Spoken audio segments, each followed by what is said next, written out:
Hello, Francesca here to talk to you about the colour potential cards again. And I'm very excited this week. I've had a request.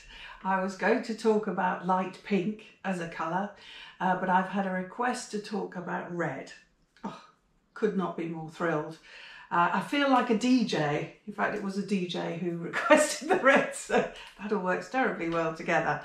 So red is the colour of shock. If you remember when I was talking about the green card and how every colour is a different vibration and wavelength, and in order for the eye to receive the colour, it has to make minor adjustments depending on which wavelength and vibration it is. And then it gets sent to the brain and we can see the colour. So green causes no adjustment by the eye in order to receive the wavelength. Red causes maximum adjustment by the eye. So it is our colour of shock. So red traffic lights, red danger signs, red no entry signs, things are off, things are not working, it's all red. And think of it worldwide, what an amazingly popular colour it is. Politically, for instance, you know, in this colour it's left wing. If you go to China and Russia, it's communist. If you go to America, it's right wing politics. So it is this colour of major attraction. So I was going to read to you a little bit from my handbook about red. Red is life. Red is the battle cry of humanity. It is the colour of warning, the colour of life and death. It demands adjustment from the eye and attention from the brain. Red celebrates and attacks. It warms and burns. It nurtures and destroys. It loves and hates. It is both beautiful and awe-filled, both elitist and populist, both angel and devil. The Neanderthal man buried his dead covered in red ochre, sending the body into its next existence fortified by the colour of the life force. The ancient Egyptians considered red an auspicious colour and went to great lengths to make their skin appear redder. Does anything ever change? People wanting to change their appearance. In the Islamic and Christian religions, red is the colour of martyrdom, and in the Jewish, the colour of atonement. Red represents the spilling of blood. In the icon paintings of the Russian Orthodox Church, this blood red evolves from the symbolism of martyrdom to the representation of the resurrection, the victory of life over death, where the soul arrives in a heaven abundant with red-clothed seraphim. Ta-da! So I wanted to talk to you about one of the red cards.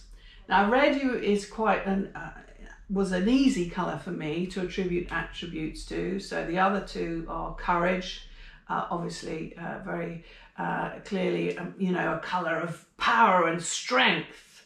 I mean, you know, our blood is the only colour that we all have in common. And as I said, it is both life and death. And then the other one is revelry, so it's about painting the town red. This is slightly different. So, can you see that? That is beauty. Now, why is beauty red? Well, that's a very, very good question. It came late to me, this card, as an idea, and as a painter, I just had to have a beauty card in the deck because it's of such importance to me. And I think there is nothing more thrilling than when you see beauty in another person. I'm not talking about external, I'm talking about internal. When you truly see what an amazing person they are. And I thought, well, what colour can beauty be? Surely it's all colours, and of course it is. But I found this thing out about the Russian language, and that the word for beauty is very similar to an old-fashioned word for red in Russian. Hence, beautiful, red square is beautiful square.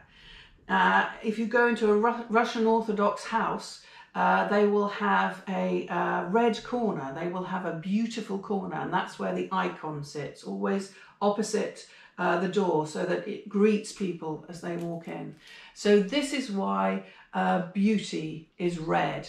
And having thought it a bit strange to begin with, it really speaks to me now, having it as this attention colour, because beauty is always calling our attention. What would life without beauty be?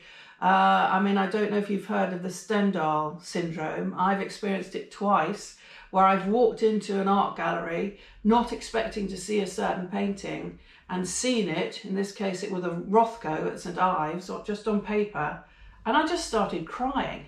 There was something so overwhelmingly beautiful in its humanity. Rothko speaks to me of humanity. And it happened again with a Kandinsky. So I don't know if you experienced that, where you've seen something so beautiful, to me talking of eternal truths, essential truths, and you're just overwhelmed by that beauty. So that's why beauty is red. So I hope you enjoyed the little bit about red, and I'll see you next week. Thank you. Thank you for joining me in colour.